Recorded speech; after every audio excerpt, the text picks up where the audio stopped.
Xenoblade Chronicles. You know, that game I've seemingly been unable to stop talking and thinking about for quite a long time, but there's a good reason for that. This game is goddamn unbelievable. Coming to this game with only mild expectations, I was absolutely blown away by how beautiful and fantastic Xenoblade is. The invigorating gameplay, the beautiful world it created, the amazing characters, the immersing story, the gorgeous music, I just love it so much! You wanna know how much I love this game? I'm on my 5th playthrough. Yep, I need some help. There were so many different topics I felt like I could explore for a countdown, but I ended up settling on the Vegas topic. My favorite moments from this game. When I say a moment, I don't necessarily mean a moment, I just mean my favorite events and instances that occur in gameplay or story, whether that moment lasts a couple seconds of dialogue or gameplay to nearly an hour of cutscenes and events. Basically, my favorite parts of this massive game. Simple as that. I know this should be the most obvious thing ever, but just in case there's any confusion, spoilers are everywhere. To stop this being as much of a problem, there will be warnings and timestamps for every entry to skip past entries that have potential spoilers, which is practically all of them, so if you haven't gone to the point of the game I list before the entry, you can skip past to avoid spoilers. But if you've played through Xenoblade or just don't care about spoilers, then there should be no problem. Lastly, this is simply my opinion. There are so many great moments in this game that I'm sure other people have experienced, so please, put any moments I miss out in the comments below so we can all enjoy this masterpiece of a game. So, without further ado, let's head right into it!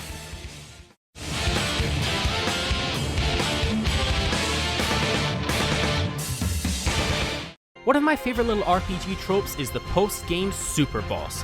You know, the incredibly hard boss fought after the final boss that really tests your skills and pushes your limits. As you would guess, Xenoblade Chronicles has a super boss, except for the fact that there's like 5 of them. These 5 unique enemies are certainly a step up from the other enemies in the game, seeing how they exceed the level cap of 99, your grand adversaries ranging from a powerful titan, the first and final Mechon, a Monty Python reference, and a massive behemoth. But the most powerful of these super bosses that you fight at the peak of the highest mountain in all of Bionis during a blizzard is a colossal fire-breathing dragon that happens to be level 120. Shit just got real. This fight against the Avalanche Abyssy certainly is a big one. Considering the hours of preparation needed to even stand a chance against this thing, including farming rare crystals from other super bosses to craft the necessary equipment gems, it shouldn't be surprising that even with all that prep work, that you are still in for a hard fight. With a massive amount of HP and devastatingly strong attacks, including a Centaur that does damage in the tens of thousands, for the game's final challenge and strongest enemy, it certainly delivers. It definitely took me multiple attempts throwing myself at this monster to finally bring it down, with the standard topple locking method, but when I saw its HP hit 0 in the midst of one last chain attack, all of the preparation and failed attempts were worth it. It's awesome in setup, location, and appearance, it tests your skills you've been developing for probably close to 100 hours of gameplay, and the satisfaction when you win is just beautiful.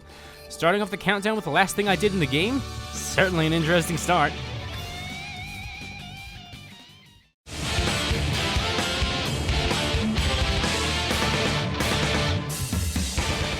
I'm sure you guys are all aware of this, but being a JRPG, Xenoblade has a lot of side quests. Holy shit, there's a lot of them. So many. For as many side quests I could talk about, my favorite side quest is kinda a big conglomerate of side quests. Prior to the events of the game's main story, one of the 2 remaining Homs colonies is overtaken and destroyed by the Mechon. After defeating the Mechon occupying it, the colony is left in an uninhabitable state. This in turn triggers a side quest that stretches over the entire expanse of the story, restoring Colony 6.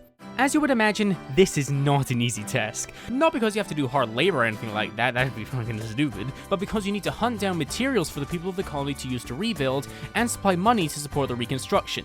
The materials they ask for can be considerably ridiculous for you to obtain, such as spending hours walking around a mountain in a howling blizzard to find some frickin' cabbages! But like the final super boss, the efforts are all worth it. It's a slow and steady reward, watching a destroyed land being restored to a thriving city over the course of your journey, seeing all the different people of Bionis, the Homs, Nopon, and Hyentia, as well as the Machina eventually settling in to make the colony into a culturally diverse paradise. Businesses flourish, friendships are made, romance blossoms, and the place becomes just a wonderful place to just walk around and observe, knowing that you helped all this happiness occur. It's such a gorgeous feeling when it's finally complete, when your hours of searching have paved the way to such a great place. But for those of you who don't get sucked into the whole emotional stuff in gaming, don't worry, restoring the colony also gets you exclusive rewards, more quests, and more shops to buy gear. Gotta spend money to get good stuff, I guess.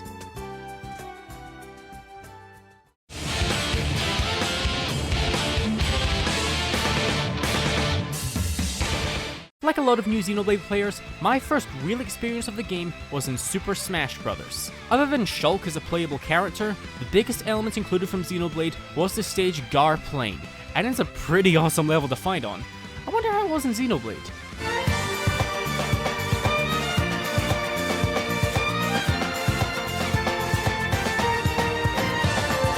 Okay, this is better than I could have imagined. The locations in this game are almost always absolutely outstanding in so many ways, and I will be talking about my favorites a few times in this list, the first being Bionis Leg.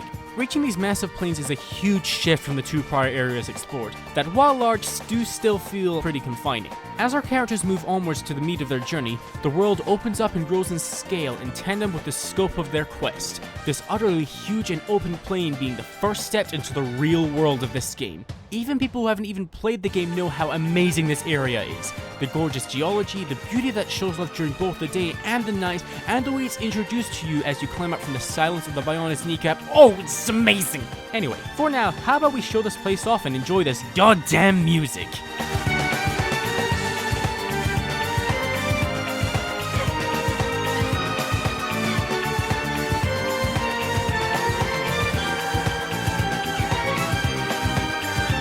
There's like absolutely nothing not to like about this area. I couldn't imagine how I would come to simply enjoy walking through this area when I saw it back in Smash Bros. An amazing location, but there are two others that I like better than this one. In due time, my friends, in due time.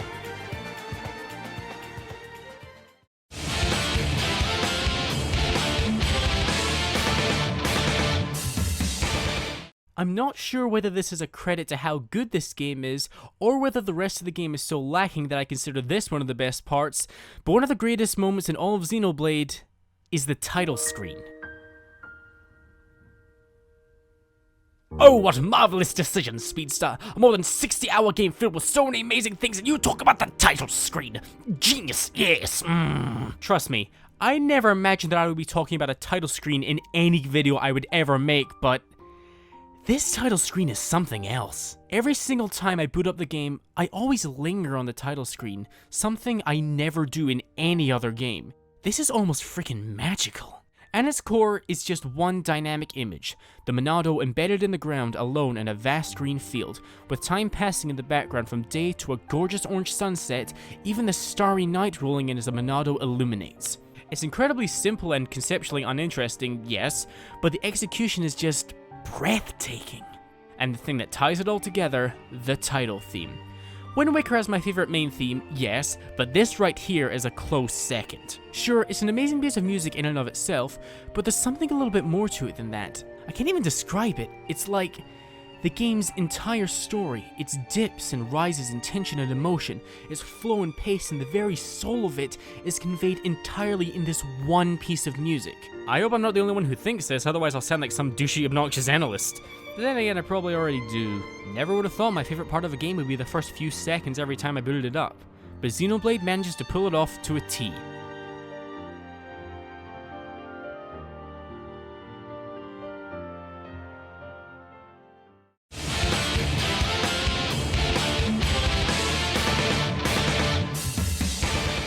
Every game needs a good intro, don't you think?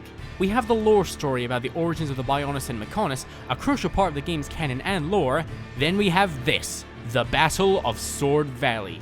Even the name of this event is awesome! A huge prologue event taking place a year before the main events of the game, depicting the Hums fighting off the Mechon on the Sword of the Mechonis, an event that becomes a massive pivotal point in the story and the elements it raises to be addressed later on, and just being one huge awesome moment. This is how you start off a game, ladies and gentlemen. A grand spectacle of action with so much intensity and energy behind it, the animation just being absolutely stellar.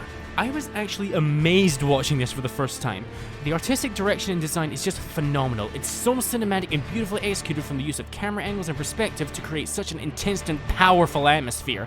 Combine all this with a fantastic musical score underlying it all, as well as the story that unfolds here and information about this world we are privy to, such as how difficult the Mechon are to destroy without the Monado, Dunban and his tolerance of the Monado's assault, the relationship between the three old war buddies of Dunban, Dixon and Moonka, and so much stuff that is relevant later in the story that could potentially be spoilers, and you've accomplished so much and drawn in the player with ease in the space of less than 10 minutes.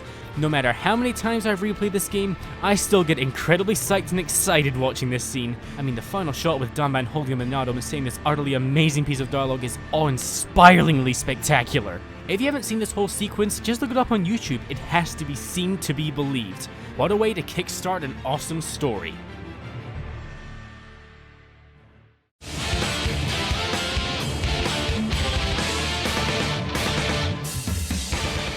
The affinity system that Xenoblade sprouts is absolutely outstanding. Building up the relationships between party members gives so many benefits, like making it easier to build and maintain intensity, extend the potential duration of successful chain attacks, and even share skills from different character skill trees to make everyone stronger. But you know what the best benefit is in my eyes? The heart-to-hearts. Basically, as you build up relationships between your party members, you will gradually unlock these events, where two of your party members will just have a conversation. Exciting, I know. Each pair of characters get 3 of these each, more being unlocked as you increase your affinity, and the topics the characters discussing becoming more personal and more in-depth as they become closer. The insight you get into some of your party members is actually pretty beautiful, and they can be entirely missed. These conversations are some of my favorite parts of this game, not only because of the affinity rewards, but because a lot of them just warm my heart. Getting to see the bond that develops between all these different characters over the course of your journey. A bond that has been growing through them fighting together, supporting one another, and encouraging one another from your own efforts in gameplay. Seeing them open up to one another and discuss issues so close to their hearts with each other, it's just so rewarding. There are so many beautiful conversations we are privy to, like the very first you get to see with Shulk and Fiora, the cute first romantic moment between Ryan and Sharla, Shulk helping Melia pay her final respects to her 4 knights who died protecting her, Dunban assuring that Melia can be herself around everyone in the party, Ricky saying Shulk can join his family when he feels lonely about not having his own. I can't even list how many of these I enjoy. If you've never done these before, do them now. You'll be amazed how much you can learn about these characters.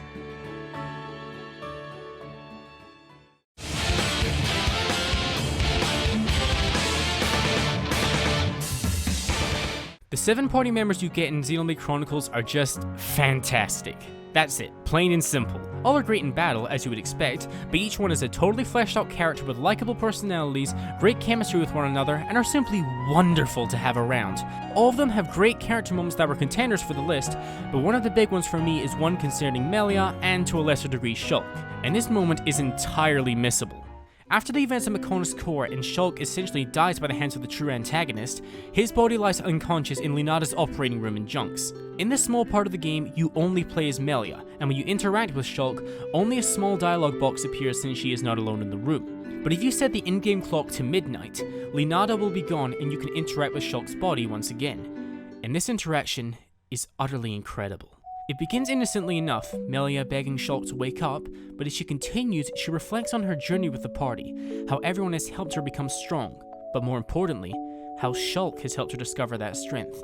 Right here at this moment, Melia practically confesses all her feelings for Shulk and even attempts to do something to his unconscious body before stopping herself, fearing the guilt she would feel from doing it. This tiny moment is my favorite moment of Melia in the entire game. She endures so much over the game's story, from losing her 4 knights who protected her since childhood, watching her father die protecting her, and having almost her entire race destroyed in front of her, and even when she confesses her feelings to the boy she loves, we know she won't get that love in return. This tender and delicate moment is something that always hit me really hard, and makes me respect her character so much more for all the shit she can endure, but still remain strong for the sake of others. Simply in the words of Chugga, poor Melia.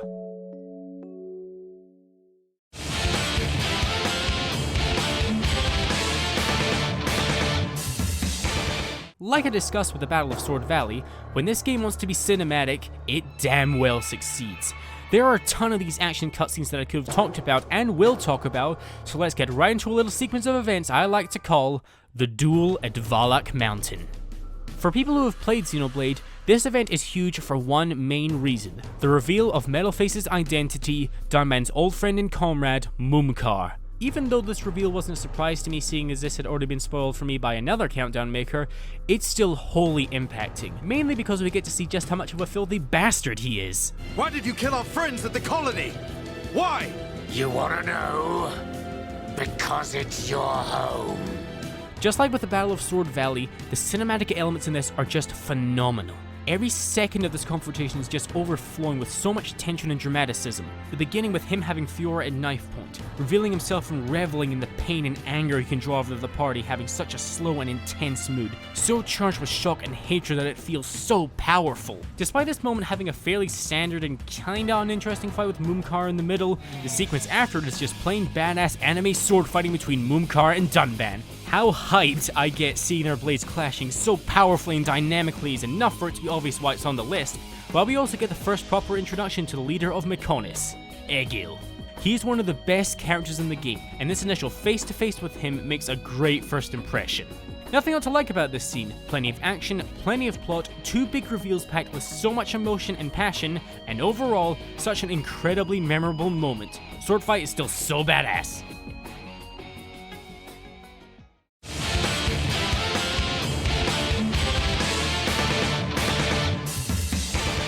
I've said it in two prior countdowns, but I'll say it again.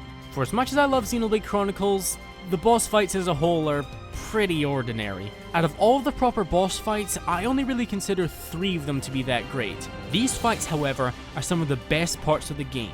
The first I'm talking about being the penultimate boss fight of the game. Playtime is over, kids. In retrospect, I kinda should have seen that Dixon was gonna end up betraying us. Come on, his traitorous and villainous nature is practically spelled out for us. After his massive betrayal and his arrogant boasting of his own achievements and power, you get a massive drive to face him and repay him for all the atrocities he's committed.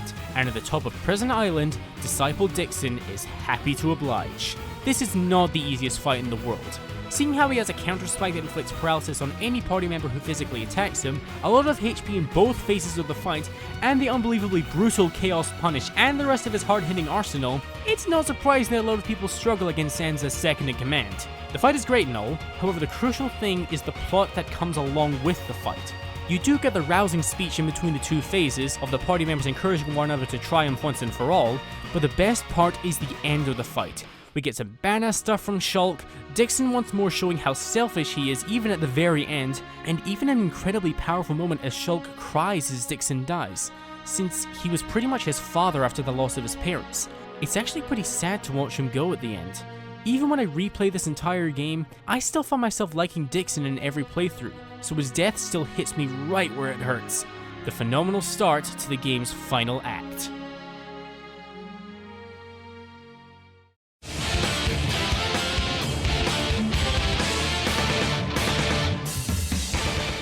To end off part 1 of this countdown, let's talk about another locale in this world, one that really took me by surprise. Bionis has a lot of utterly gorgeous locations that simply took my breath away, so getting to Mekonis, such a coarse and rough looking environment, I really wasn't expecting anything to take my breath away in the same way.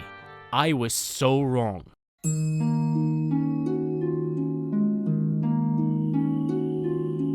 Sure, the Fallen Arm is amazing as well, but holy crap, Agnetha is on an entirely different level to me. In a way, this location is the total opposite of a lot of my favorite locations on Bionis. This is an entirely mechanical and inorganic city that's been abandoned for an unknown number of decades, the only life here being the autonomous Mechon patrolling the streets for any intruders. Probably the grottiest sounding place ever. But take a look at this place. I have no idea why, but there's so much odd beauty to this city. The utterly tragic backstory of this once noble capital gives the abandoned vibe of this location so much depth and impact, the color scheme and architecture being strangely relaxing and mystifying, and the music, oh, it's outstanding. Just listen to it.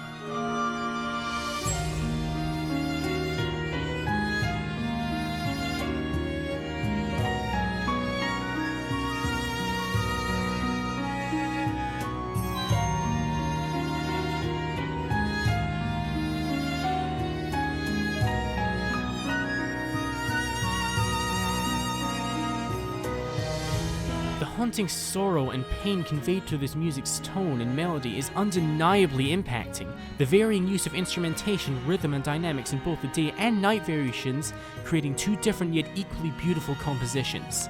This is just one of those locations that at times, I simply find a nice spot, pan the camera around, and drink in the atmosphere, even on my 5th playthrough. Places like Satoral Marsh, Machna Forest, and Aerith Sea have this effect on me too, but Agnetha just has this extra gorgeous charm and impact to it those places just can't match in my eyes.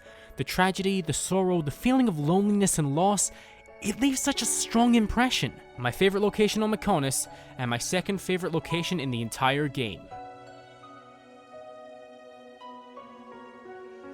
Hey there guys, thank you so much for watching the first part of this countdown. I know I usually have the tradition of having both parts of my 2-part countdowns go up at the same time, but I still have work to do on the other half, and I really wanted to get another countdown, or at least part of a countdown out for you guys to watch, since I always feel bad when things go for a while without any updates, so yeah, I'm just gonna upload this, and I'm still working on part 2. Part 2 is still gonna be a bit of time away. I'm gonna try and get this out as soon as I possibly can. I'm already a fair way into the script, and I shouldn't be too far off doing the audio recording for that, so, yeah.